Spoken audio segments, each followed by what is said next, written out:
वेद प्रेमियों, सुधी श्रोताओं, संप्रति हम सब ऋग्वेद के प्रथम मंडल के 95वें सूक्त के चौथे मंत्र की व्याख्या में प्रवेश करने जा रहे हैं। यह मंत्र त्रिशुप नामक छंद में निबद्ध है। मंत्र दृष्टादि हैं कुछ अंगिरस, देवता हैं अग्नि, और इस मंत्र का शीर्षक है रहस्यमय अग्नि। अग्नि स्वयं पुत्र भी, स्वयं माता भी। तो अब इस रहस्य को समेटे हुए मंत्र का प्रथम पाठ हो जाए। ओम क इमं वो निर्यमा चिकेत वत्सो मातृजनयत स्वधाभिः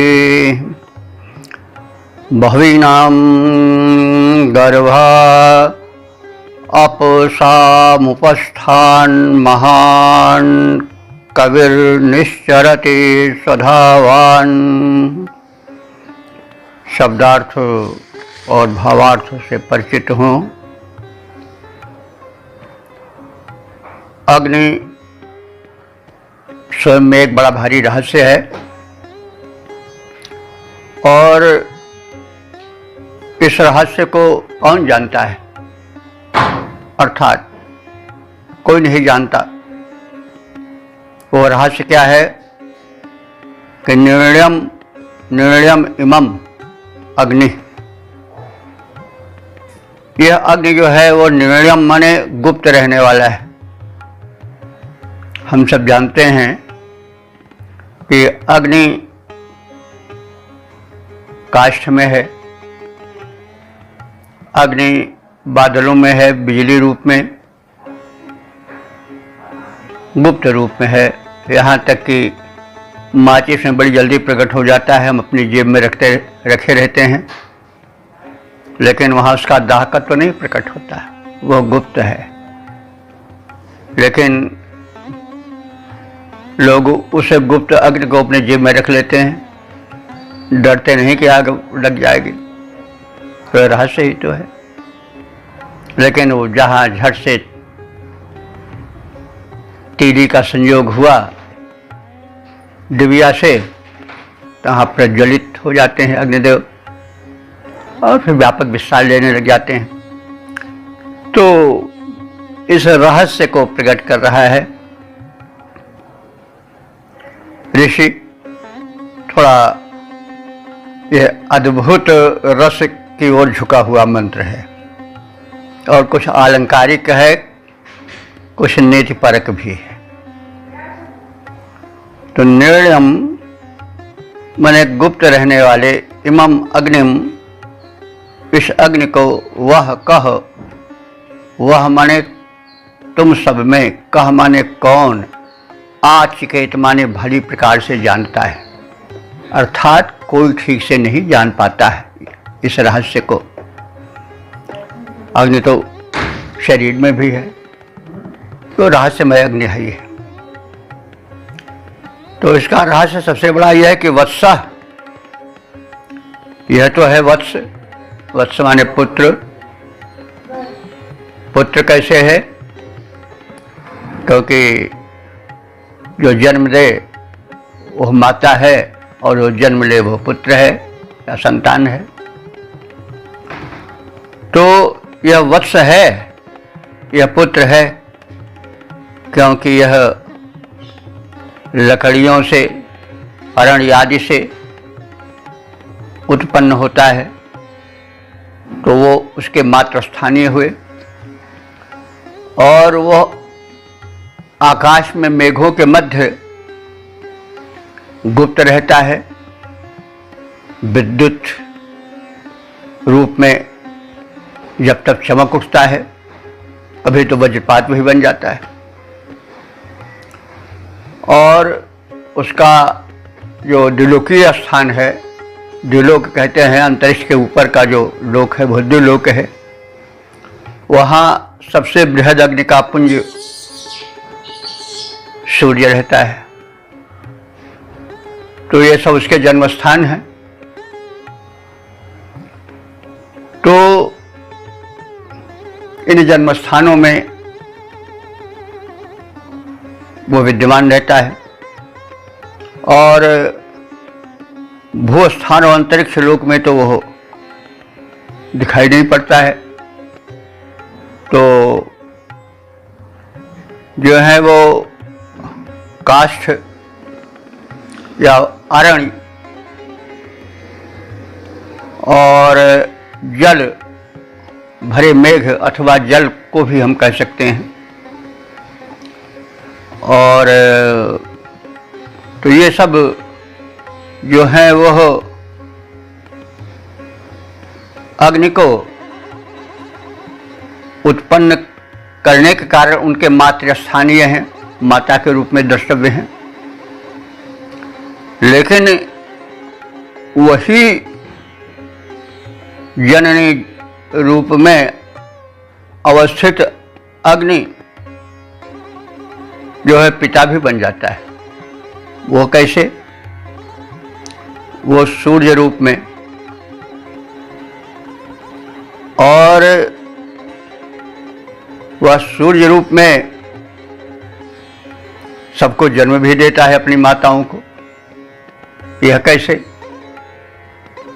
क्योंकि सूर्य के ताप से ही जो वनस्पतियां हैं वो बढ़ती हैं। बीज किसी वृक्ष का हो, किसी पौधे का हो, वो भूमि में पड़ा रहता है और जो भूमि की ऊष्मा होती है उससे उसमें अंकुरण होता है। अगर गर्मी न हो तो अंकुरण नहीं होगा, और वही ऊष्मा ही तो अग्नि है। और वो अग्नि कहाँ से आई? सूर्य से आई। सूर्य अपने किरणों से ऊष्मा पैदा करता है, उससे अंतरिक्ष, समुद्र और पृथ्वी का उदर परिपूरित हो जाता है। धरती में ऊष्मा रहती है, गर्मी रहती है, और उसी गर्मी से अंकुरण होता है बीज में, और वही बीज बढ़ करके वृक्ष बन जाता है, काष्ठ बन जाता है। तो इस प्रकार से सूर्य रूप में जो अग्नि है, जो द्युलोक में विद्यमान है, वह वन वृक्षादि को उत्पन्न करने के कारण उसके मातृस्थानीय पितृस्थानीय जनक जननी रूप में स्थापित हुआ। तो इस प्रकार से ये रहस्य है कि जो अग्नि है, एक ओर तो पुत्र रूप में विद्यमान है, उसके गर्भस्थानीय माता रूप में काष्ठ आदि हैं, जल आदि हैं, लेकिन वे सब उत्पन्न किससे होते हैं? सूर्याग्नि से। इसलिए सूर्य यानी अग्नि का एक रूप है, वो अग्नि ही है, तो वो पिता भी हो गया। तो इस तरह से वत्स जो है, बेटा जो है, वो बाप बन जाता है। और यह रहस्य जानना चाहिए कि भाई बेटा जो है वो हरदम पालने में और गोदी में रहने वाला ही नहीं रहेगा, एक दिन बाप बन जाएगा। और जब बाप बन जाएगा तो अपने बाप का भी बाप बन जाएगा, और उस समय बाप को दब कर रहना पड़ता है, और नहीं दब कर रहेगा तो फिर मामला बिगड़ जाएगा। तो यह नीति है कि जो वत्स है वही एक दिन बाप बन जाता है, बेटा ही बाप बन जाता है। तो बेटा दोनों की ओर के कर्तव्य हैं कि जब बाप बन जाए बेटा, तो पिता को भी संभल कर दब कर रहना चाहिए। लेकिन बेटे को क्या करना चाहिए? बाप को और माँ को प्रकाशित करना चाहिए, मतलब उसको प्रसन्न करे, अपने आचरण द्वारा उसके अधरों पर मुस्कान बिखेरे और उसे प्रकाशित करे, उसका यश बढ़ावे। पुत्र का अर्थ ही होता है पुनाम नरकम तस्मात् त्रायते पुत्र। प्रेमराज स्वचरित पितरम स पुत्र। पुत्र वही है जो अपने आचरण से पिता को प्रसन्न करे। और नीति भी तो वेद से ही निकली है, वेदो अखिलो धर्म मूलम। तो चाणक्य ने भी कहा है, पिता को निर्देश दिया है, पिताओं को निर्दिष्ट किया है कि 5 वर्ष लो लाड़िए, उसका लाड़येत पंचवर्षाणी का अनुवाद है कि 5 वर्ष लो लाड़िए, लाड़िए माने प्रेम दीजिए, दुलार दीजिए, और 10 लो ताड़न दे। जब वो थोड़ा बड़ा हो जाए तो नियमन भी करना चाहिए, आवश्यकता पड़े तो डांट फटकार भी देना चाहिए। लेकिन 16 वर्ष से पुत्र को मित्र सरिस गनि ले। 16 साल के बाद पुत्र को मित्र मान लेना चाहिए, और फिर जब स्वयं वृद्ध हो जाए तो बाप मान लेना चाहिए बेटे को। नहीं तो फिर अगर वही पहले वाला आचरण करोगे, 10 साल वाला ताड़ना वाला, तो फिर धोखा खा जाओगे। तो बहरहाल गुप्त संकेत भी रहता है। तो क्या होता है कि जब अंतरिक्ष में माता या पिता या पोषणकर्ता रूप में जो सूर्य रहता है, वह अग्नि रूप में जो विद्यमान काष्ठ रहते हैं, उनको उत्पन्न करने से पिता भी बन जाता है वही अग्नि। और तो सदावान माने वो धारक शक्ति से युक्त हो जाता है। और गर्भा माने अपने गर्भस्थल यानी पृथ्वी, वन, काष्ठ आदि को, जल आदि को, मेघ आदि को प्रकाशित भी करता है, अर्थात उन्हें द्योतित करता है, उनको वृद्धि प्रदान करता है। तात्पर्य है कि अग्नि अदृश्य रूप से सर्वत्र स्थित रहता है, पर उसे कौन जानता है? यानी कोई नहीं जानता है, जानना चाहिए। इस प्रकार का संकेत है प्रश्नवाचक रूप में। यह कोई नहीं जानता है कि पुत्र होते हुए भी वह पिता बन जाता है अथवा माता बन जाता है, और अपने माता पिताओं को अपनी शक्ति से उत्पन्न करता है। यानी सूर्य की ऊष्मा पा करके ही वृक्षों में, बीज में अंकुरण होता है, वे वृक्ष बनते हैं और विकसित होते रहते हैं, उसी से ऊर्जा पाते हैं। तो वह जो सूर्य है, वह जो अग्नि है, वो काष्ठ, जल आदि जो उसके उत्पत्ति के स्थल हैं अग्नि के, तो वे मात्र स्थानीय हुए उत्पत्ति स्थल होने कारण। तो जल में विद्युत रूप में रहता हुआ अग्नि है, तो वह जल विद्युत रूप में, वह अग्नि विद्युत रूप में जल से ही उत्पन्न हुआ, इसलिए जल उसका मात्र स्थानीय हुआ। काष्ठ में वह छिपा हुआ है, जब उत्पन्न हुआ अग्नि रूप में तो काष्ठ उसका मात्र स्थानीय हुआ, जन्मस्थान या जन्मदाता हुआ। लेकिन वही जल या काष्ठ बनादि जो हैं, जो अग्नि के उत्पत्ति स्थल हैं, वो सूर्य से ही जन्म पाते हैं। इस प्रकार से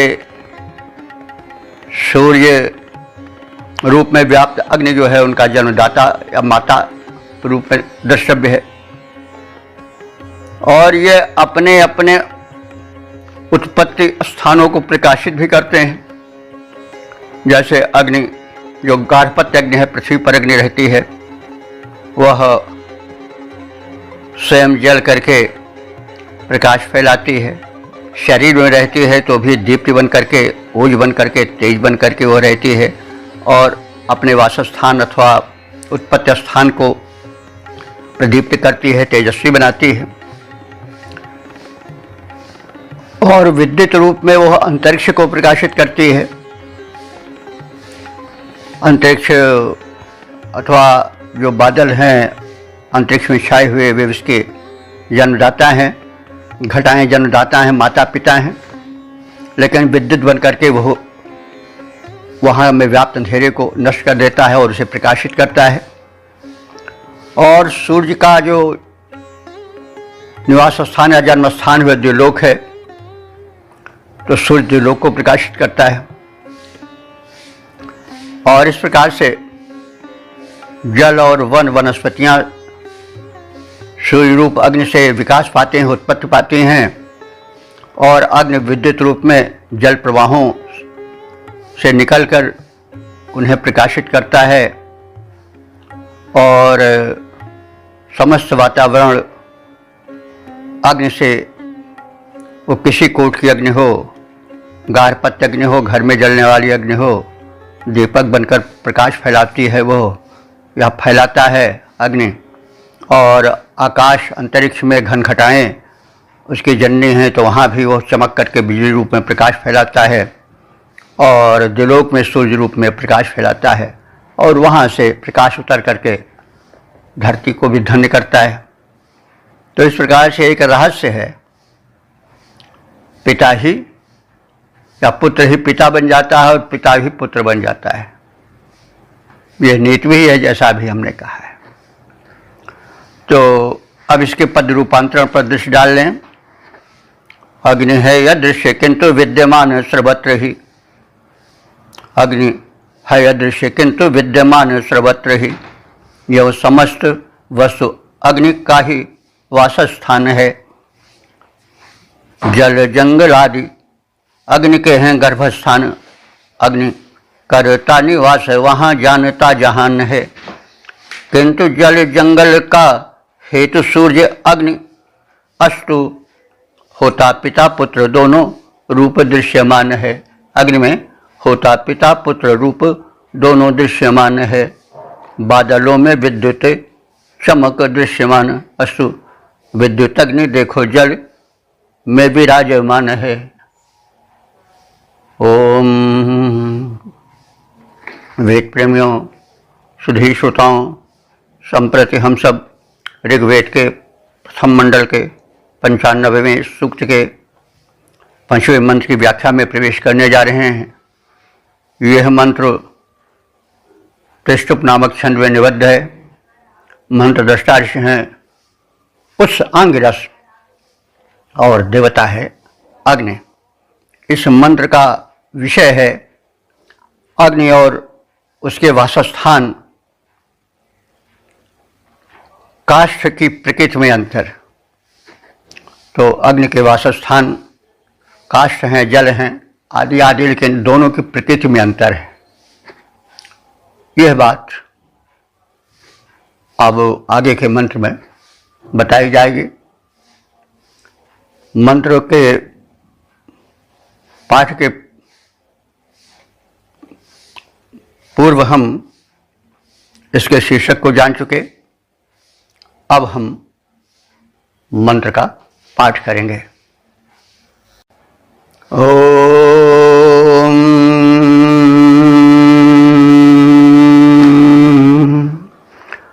आविष्टो वर्धते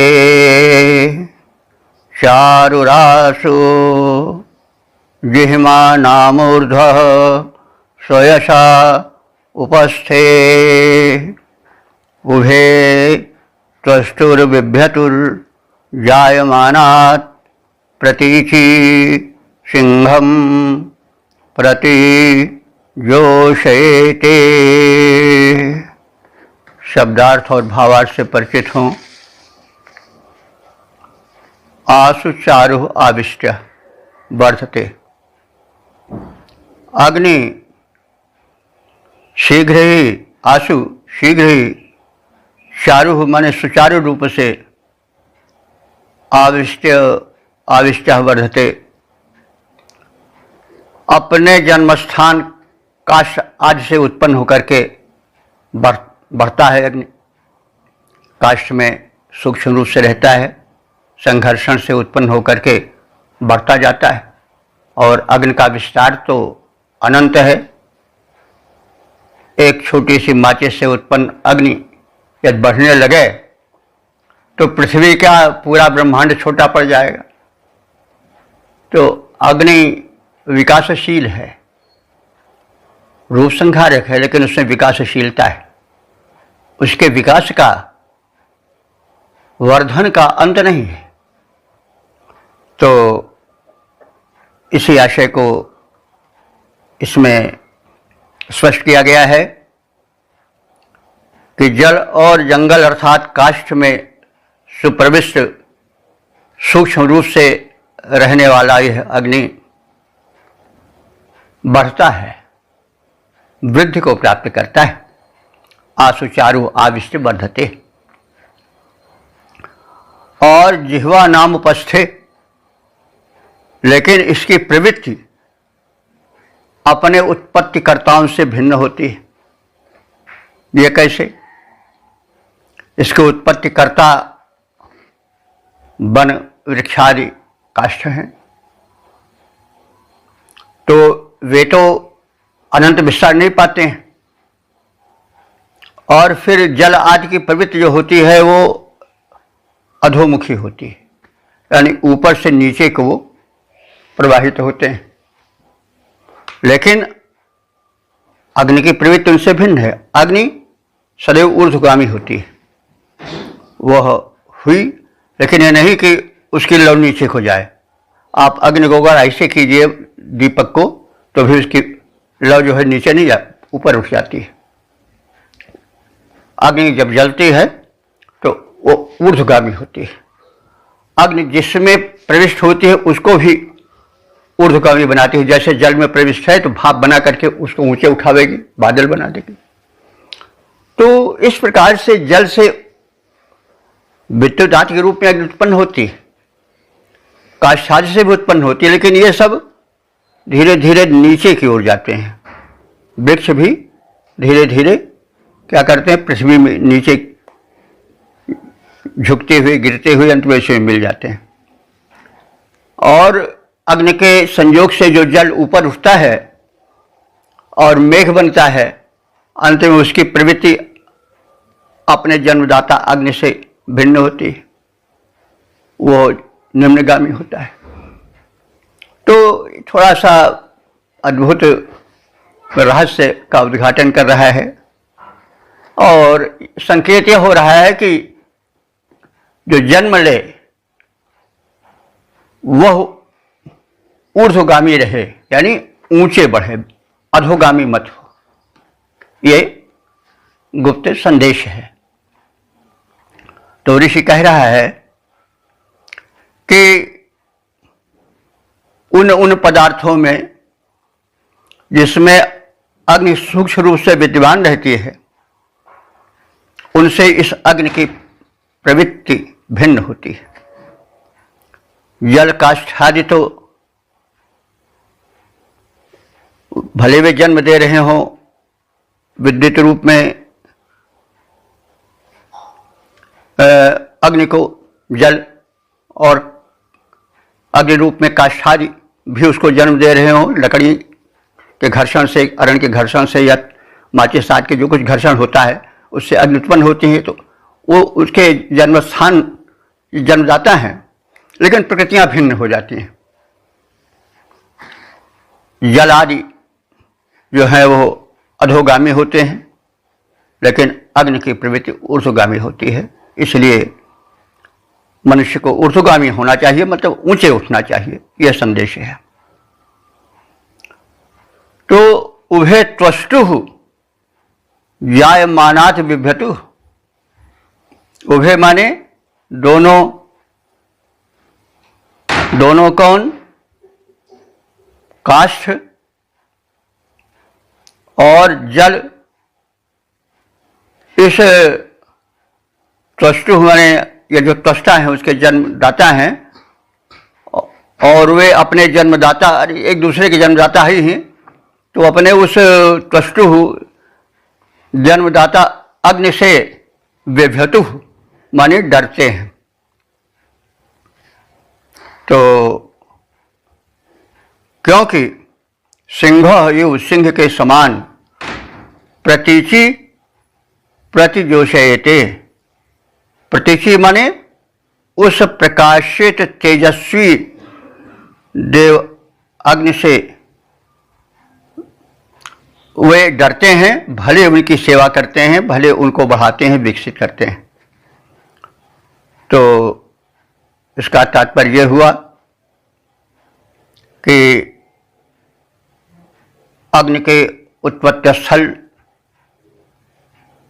काष्ठ और जल प्रकृति में भिन्न हो जाते हैं।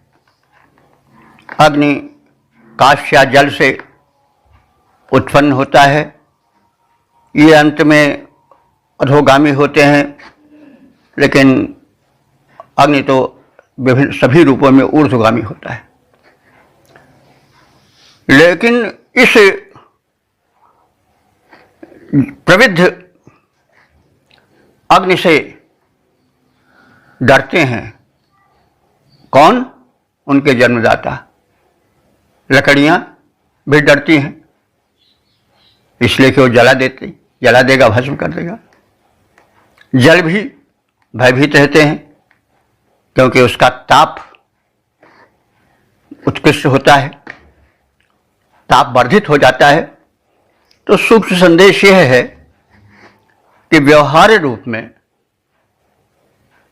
जो जन्मदाता हैं, माता पिता हैं, जब पुत्र तेजस्वी हो जाए, बढ़ जाए, तो अपने उसके बढ़े रूप से उनको मर्यादित रहना चाहिए। अग्नि को उत्पन्न किया, व्यक्ति ने घर्षण से काष्ठ से उत्पन्न हुए, लेकिन अंत में यदि उसमें वो पड़ जाएंगे तो उसकी लपट में झुलस जाएंगे। तो इसलिए व्यवहारिक रूप में जन्मदाताओं को भी जन्म देने वाले जब बढ़ जाए, तेजस्वी हो जाएं, तो कुछ दबकर रहना चाहिए, संकुचित होकर रहना चाहिए। यह एक संकेत समझा जा सकता है। तो इस प्रकार से जल और जंगल अर्थात काष्ठ में सुप्रविष्ट यह अग्नि उनसे उत्पन्न होकर वृद्धि प्राप्त करता है, तेजस्वी बनता है। लेकिन जल और जंगल यानी काष्ठ से उत्पन्न यह अग्नि प्रकृति में भिन्न होता है। जलवायु मेघों या नदियों की गति कुटिल होती है, टेढ़ी होती है और वे निम्नगामी होते हैं, किंतु उनमें रहने वाले अग्नि की गति ऊर्ध्वगामी होती है। दोनों निर्मित अरण्य काष्ठ जो मनुष्य द्वारा अग्नि उत्पन्न करते हैं, इस तेजस्वी अग्निदेव के दाहकत्व से भयभीत रहते हैं। फिर भी सिंह के समान तेजस्वी अग्निदेव को वे दोनों काष्ठ मंथन जन अग्नि प्रकट करने के रूप में उनकी सेवा करते हैं, अग्नि प्रकट करते हैं, फिर भी उनसे संकुचित से रहते हैं, भयभीत से रहते हैं। तो इसमें हमने थोड़ा लोक व्यवहार भी देखा, यथार्थ देखा और थोड़ा नीति का भी पुट देखा। और इसे देख करके थोड़ा कहना समझना अधिक। वेद मंत्रों के पाठकों को, व्याख्याताओं को, वेद प्रेमियों को सूक्ष्म संदेश ग्रहण करना चाहिए। अब इसके पद रूपांतरण पर हम दृष्टि डालें। जल और काष्ठ में प्रविष्ट अग्नि रहता है, जल और काष्ठ में प्रविष्ट अग्नि रहता है, रहता वहाँ पे गुप्त उसका निवास है। जलवाही नदी जल धार की कुटिलता का, किंतु अग्नि पर नहीं पड़ता प्रभाव है। जल निम्नगामी किंतु अग्नि ऊर्ध्वगामी सदा, दोनों की प्रकृति में बड़ा विरोधाभास है। सिंह के समान तेजपूर्ण अग्नि देवता का जन्मदाता काश रहता सभी ते खास है।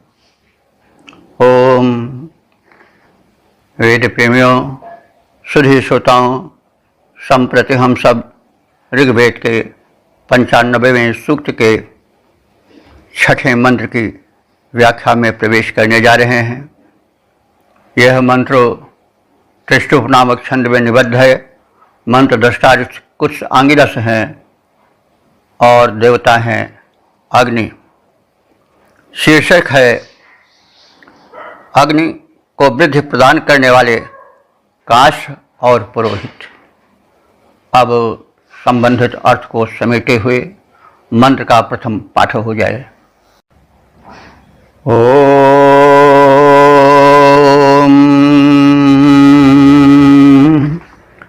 उभे भद्रे जोषयेते न मेने गाओ न वाश्रा उप तस्थुरेवैह स दक्षिणां दक्षपतिर्बभुवाञ्जन्ति यं दक्षिणतो हविर्भिः।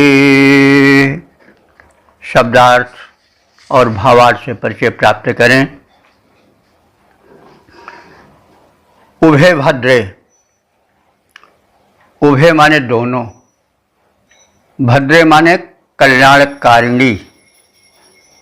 तो ये स्त्रीलिंग में है उभे भद्रे, तो इसलिए दोनों कल्याणकारी। नाम नहीं दिया गया है कौन कल्याणकारी हैं, लेकिन अध्याहार किया जाता है अर्थ निकालने में, अतिरिक्त शब्दों को भी जोड़ा जाता है। तो उभे भद्रे दोनों कल्याणकारी स्त्रियां, जननियां, वे कौन हैं? लकड़ियां। लकड़ियां कौन? अरणी। अरणी से हम सब परिचित हैं।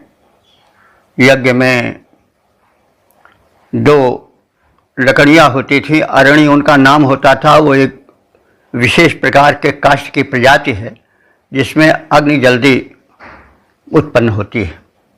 आजकल दिया सलाई उसका काम करती माचिस।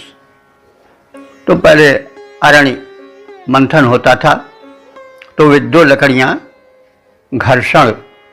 घर्षित की जाती थी और उस घर्षण से चिंगारी उत्पन्न होती थी और यज्ञ क्रिया संपादित होती थी। तो उनको काव्य है, इसे स्थिति बताया गया है। एक आप सब जाने रहे कि वेद एक काव्य भी है। पश्य देवस्य काव्यम यो नो मार्ण जीर्यति, ऋग्वेद में ही है, देव काव्य है वेद। और यह कभी बूढ़ा नहीं होता है, इसके संदेश कभी पुराने नहीं होते हैं और न कभी मृत प्राय होते हैं। तो काव्य का उद्देश्य बड़ा मार्मिक होता है। कांता संबित, मम्मट ने कहा नहीं, कांता संबित उपदेश है। ये जो काव्य का उपदेश होता है वो कांता संबित उपदेश होता है। कांता माने पत्नी, जो सही पत्नी है, सदाचारिणी है, कल्याणकारिणी है। वो पति को बड़े प्रेम से समझा देती है, भाई देखो ऐसा करो, ये ज्यादा ठीक है। फोड़ने वाली स्त्री नहीं, उल्टा नहीं, सती स्त्री के विषय में कहा जा रहा है। तो इसलिए काव्य में जो उपदेश होता है वो गुरु की तरह यह करो वो करो, आदेश वाला नहीं होता स्वामी की तरह, बल्कि कांता समझ ऐसा कीजिए, यह अच्छा ज्यादा है। तो इसलिए काव्य में जो उपदेश होता है वो कांता सम्मित उपदेश होता है। जैसे कोई बड़ी ही योग्य और गुणवती स्त्री अपने पति को तमाम बुराइयों से बहुत समझा बुझा करके प्रेम पूर्वक दूर कर देती है। तो वही बात यहाँ भी ध्यान रखना चाहिए। वेद को काव्य भी मानना चाहिए, नीति ग्रंथ भी मानना चाहिए, जीवन को सुधारने वाला उपदेश भी मानना चाहिए। विभिन्न रूपों में इसकी मान्यता है। तो उभय भद्रे, दोनों कल्याणकारी अरण्य रूप में रहने वाली नारीवत अरणिया, जो शयते, ये जो शयते माने सेवा करती हैं। सेवा करती हैं किसकी? अग्निदेव की। तो सेवा करने का मतलब हुआ उसको पालित पोषित करती हैं। जैसे माता जन्म देती है, पालती है, पोषती है, तो उसकी सेवा है। लेकिन सेवा को, पालने के, पोषने को, मलमूत्र उठाने को जो नीच समझे, काम समझे, वह बहुत नीच है स्वयं में। तो वह सबसे उच्च है कि सेवा धर्म परम गहनो योगी नाम पे दुर्लभ। सेवा धर्म बहुत गहन होता है, इसे योगी भी नहीं संभाल पाते हैं। तो योगी नाम पे दुर्लभ, सेवा धर्म परम गहनो। तो ये जो लकड़ियां हैं वो माता की तरह सेवा करती हैं अग्नि को, अर्थात अग्नि को उत्पन्न करती हैं, और जैसे नारी माता रूप में उत्पन्न करके उसको वर्धित करती है, तो लकड़ियां अग्नि को उत्पन्न करती हैं और उसको वर्धित भी करती हैं, बढ़ाती भी हैं। स्वयं अपने को जलाती हैं और जला करके अग्नि को बढ़ाती हैं। वैसे माता भी अपने को जला करके, रात भर जग करके, अपने रक्त को दुग्ध बना करके पुत्र को पोषित करती है। यह उसकी सेवा है, ये उसकी कुर्बानी है। अग्नि वही, लकड़ियां जो है वही कार्य करती हैं। अग्नि को उत्पन्न करती हैं, घर्षण करती हैं, स्वयं जलती हैं और जल के अग्नि को विकास देती हैं, बढ़ाती हैं। तो वही बात कही जा रही है। उभय भद्रे, इसीलिए उनको भद्र कहा गया। भद्र माने कल्याणकारी कहा गया है। उभय भद्रे, और इसीलिए माता का स्थान कहा गया है कि जो है माता पृथ्वी से भी ज्यादा गहरी है, गंभीर है, स्वर्गादुच्चतरोपिता। तो जननी जन्मभूमि से स्वर्गादिक प्रियसी। इसलिए ये दोनों कल्याणकारिणी मातृवत अरणियां, लकड़ियां अग्नि को जन्म देती हैं और योषयते, उसकी सेवा कर उसको विकसित करती हैं, बढ़ाती हैं। और वाशा गावह न, वाशा हमारे रभाने वाली, मुकरने वाली गायों की तरह, न माने समान होता है। कई बार इस बात पर प्रकाश डाला गया है कि जब न शब्द संज्ञा के बाद में होता है तो समानार्थी होता है, और पहले होता है तो निषेधार्थक होता है। वैदिक व्याकरण है। तो वाशाह गावह न, तो वे लकड़ियां जन्म देती हैं और जैसे परम स्नेह से गायें हुकरती हैं, ध्वनि करती हैं और पुत्र के लिए आकुल हो जाती हैं और उसको विकसित करती हैं दुग्ध पिला करके, वैसे ही रभाने वाली गायों की भांति यह अग्नि भी व्यवहार करती है अग्नि के साथ, उसको विकसित करती है, जन्म देती है और बढ़ाती है। एवं उपतस्थतु, इस प्रकार से वह उसे गति देती है।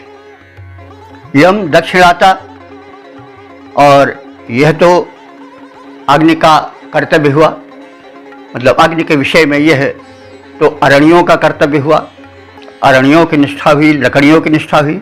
अब उसमें योगदान और कौन करते हैं?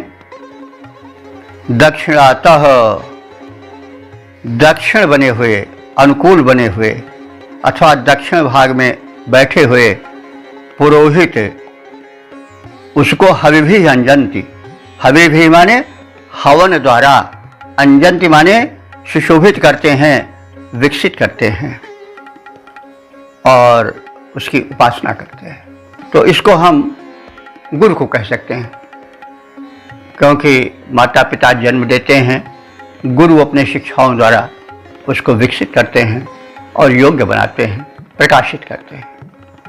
तो दोनों लकड़ियों का जो रोल है वो तो माता का रोल है, पिता का रोल है, लेकिन जो पुरोहित है उस अग्नि को और हव्य डाल करके विकसित करता है, वह गुरुस्थानीय माना जा सकता है। क्योंकि जैसे अग्नि प्रज्वलित हो गई तो जो पुरोहित है, याजक है, वो आहुति डाल करके उस अग्नि को विकसित करता है। वैसे गुरु जो है ज्ञान दान करके आए हुए शिष्य का विकास करता है, उसे पशुत्व से उबार करके मनुष्यत्व की ओर और फिर देवत्व की ओर प्रवृद्ध करता है, इसलिए उसका भी बड़ा महत्व है। तो कहा गया है कि यम दक्षिणतः, जिसे उत्पन्न अग्नि के दक्षिण भाग में स्थिर होकर के अथवा दक्षिण माने अनुकूल बन करके हविर भी अंजनती, पुरोहित जो है उसको हविदान द्वारा अंजनते माने विकसित करके सुशोभित बनाते हैं। सह रक्षाणाम दक्षपति बहु, और इस प्रकार से वह अग्नि जो कि काश से उत्पन्न हुआ, सूक्ष्म था, सूक्ष्म से प्रकट हुआ, फिर वर्धित हुआ और फिर पुरोहित द्वारा, गुरु द्वारा, ज्ञानी द्वारा आहुति पाकर के विशेष बलशाली बना। तो यह प्रारूप प्रस्तुत किया गया इस मंत्र में। माता पिता जन्म दे करके उसको विकास देते हैं और उसके पश्चात गुरु उसको ज्ञान दे करके संसार में प्रकाशित करता है, ज्ञानवान बनाता है, यह संदेश है। और मोटे रूप से तो अरण्य मंथन और हवन के माध्यम से अग्नि के प्रज्वलन का वर्णन है। तो इस प्रकार से कल्याणकारिणी दोनों अरणियाँ यानी काष्ठ सुंदर सम्मानित नारी की भांति अथवा माता की भांति अग्निदेव की सेवा करते हैं, उन्हें उत्पन्न करके प्रारंभ में विकसित करती हैं और वे प्रेम से रभाने वाली गाय की तरह उसके पास रह करके उसको पुष्ट करती हैं, उसका पालन पोषण कर और विकास देती हैं। और दक्षिण भाग में अनुकूल बना हुआ जो ऋत्विक रहता है, पुरोहित रहता है, वह उस अग्नि को हव्य द्वारा विकसित करता है, प्रकाशित करता है और उसको सर्वाधिक बलिष्ठ बना देता है। यानी गुरु उस माता पिता द्वारा पोषित पालित व्यक्तित्व को अपने ज्ञान प्रदान द्वारा संसार में प्रज्वलित करता है, विकसित करता है, प्रकाशित करता है। तो अब इस प्रकार से इस मंत्र के भावार्थ को जानने के उपरांत हम इसके छंदोबद्ध रूप पर ध्यान दें। दोनों काश्य श्रेष्ठ सुंदरी समान सेवक हैं। अग्नि को वे श्रम सेवा द्वारा प्रकटाते हैं, प्रेम से रंभाने वाली धेनु के समान बोल पावक को पय पुष्ट वत्स जो बढ़ाते हैं। दक्षिण हो बैठे हुए ऋत्विक समूह उन्हें प्रबल बनाने हेतु हवि को खिलाते हैं। परिणाम होता इस भांति से सुसेवित हो अग्नि देवता बलिष्ठतम बन जाते हैं। अग्नि देवता बलिष्ठतम सम बन जाते हैं। ओम। वेद प्रेमियों, सुधी श्रोताओं, संप्रति हम सब ऋग्वेद के प्रथम मंडल के 95वें सूक्त के 7वें मंत्र की व्याख्या में प्रवेश करने जा रहे हैं। यह मंत्र त्रिष्टुप नामक छंद में निबद्ध है। मंत्र दृष्टा ऋषि हैं कुछ आंगिरस और देवता हैं अग्नि। विषय है इस मंत्र का लायक पुत्रवत अग्नि उत्पत्ति कर्ताओं को प्रकाशित कर उपकृत करता है। अब संबंधित भाव को समेटे हुए मंत्र का सर्वप्रथम पाठ हो जाए। ओम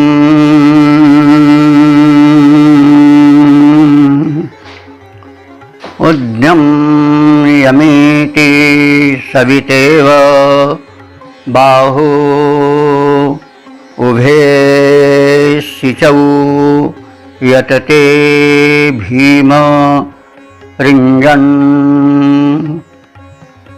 उच्छुक्रमत् कमजते शिमस्मान्नवा मातृभ्यो वसाना वसना जहाति। उच्छुक्रमत् तक्मजते शिमस्मान्नवा मातृभ्यो वसना जहाति। और इसका शब्दार्थ से परिचय प्राप्त किया जाए। अग्निदेव, अग्निदेव जो है वो सविता यो बाहु उत यम यमीति। अग्निदेव जब प्रकट होते हैं अरण्य मंथन के द्वारा तो वे अपने बाहु माने भुजाओं को तो सविता इव उत यम यमीति यानी सविता देवता की भांति उत यम यमीति माने ऊपर उठाते हैं। तो सविता को हम जानते हैं सूर्य का वह प्रारंभिक रूप जो प्राची रमणी की गोद से झांकता है और परम सुशोभन स्वरूप लिए प्रकट होता है, जिसमें धीरे धीरे लघु किरणें फूटती हैं। तो वो सविता का प्रेरक, सविता कहते हैं सूर्य का प्रेरक और जगत उत्पादक रूप। तो जगत प्रेरक जगदुत्पादक सविता देवता की भांति अग्नि भी अपने बाहुओं को ऊपर उठाते हैं। तो उनकी बाहुएं क्या हैं? उनकी किरणें। तो जैसे सूर्य की किरणें ऊर्ध्व होकर अंतरिक्ष में व्याप्त होने लगती हैं, वैसे प्रज्वलित होने के उपरांत अग्नि की किरणें चारों ओर फैलने लगती हैं, ज्वालाएं फैलने लगती हैं। तो यही उनका ऊपर बाहु उठाना हुआ।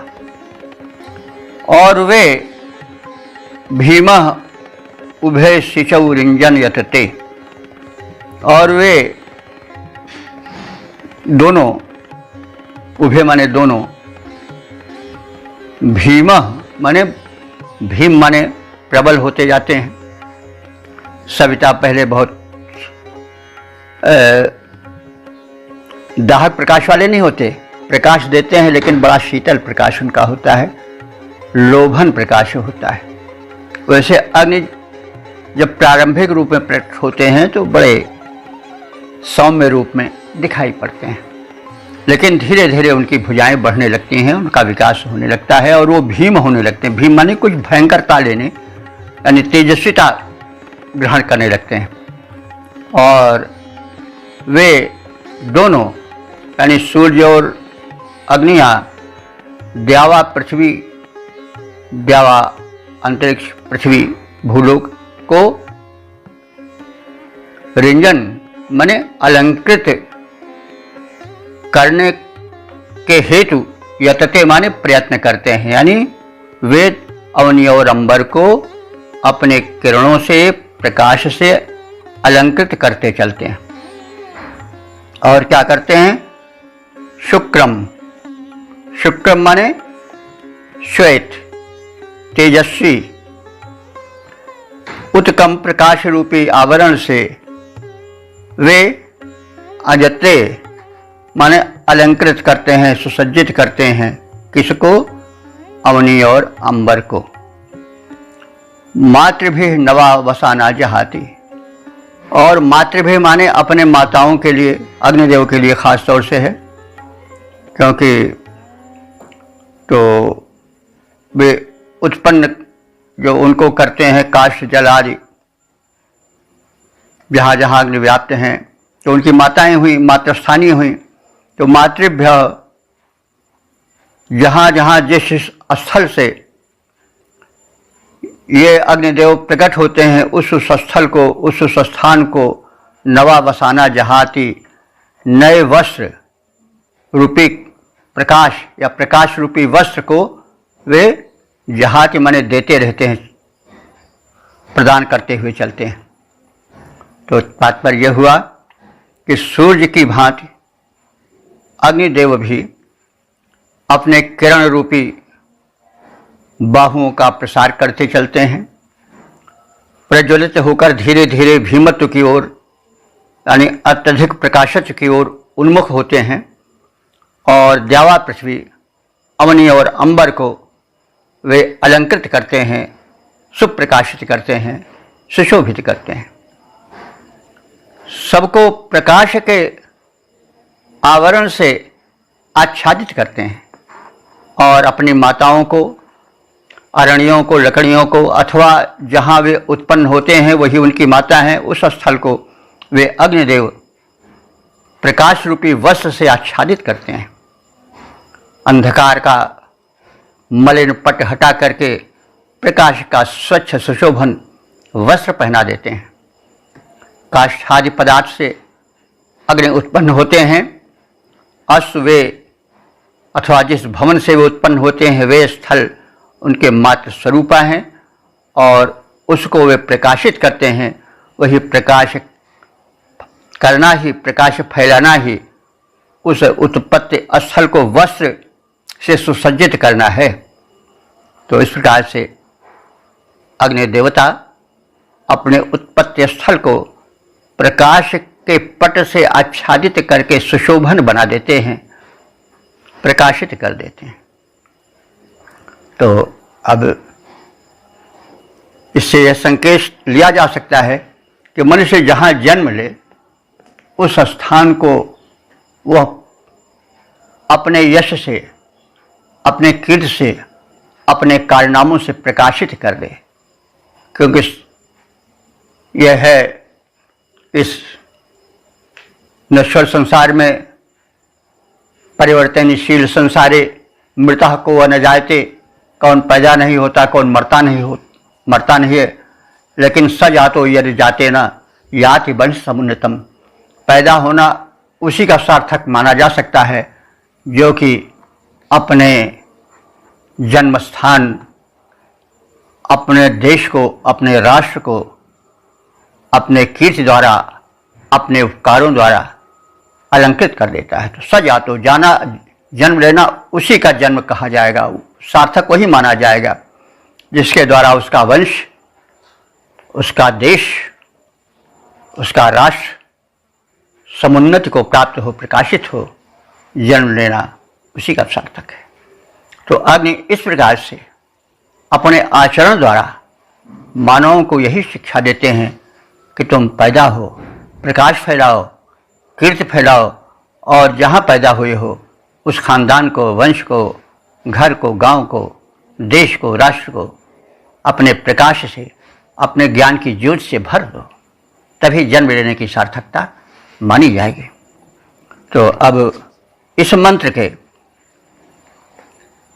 भावार्थ से परिचित होने के उपरांत हम इसके पद्य रूपांतरण का अवलोकन कर लें। यज्ञ वेदी में प्रकट अग्नि देवता महान, यज्ञ वेदी में प्रकट अग्नि देवता महान, करते जहान का अतीव उपकार हैं। जैसे रवि रश्मि बाहु का प्रसार करे, वैसे अग्निदेव ज्योति बाहु करते प्रसार हैं। प्रज्वलन द्वारा अग्नि अंबर अवनि तल, उभय का किरणों से करते श्रृंगार हैं। और ढक देते सबको प्रकाश की प्रभा से, ढक देते सबको प्रकाश की प्रभा के द्वारा, देते देते ज्योति पट का नवीन उपहार हैं, देते ज्योति पट का नवीन उपहार हैं। ओम इति शम।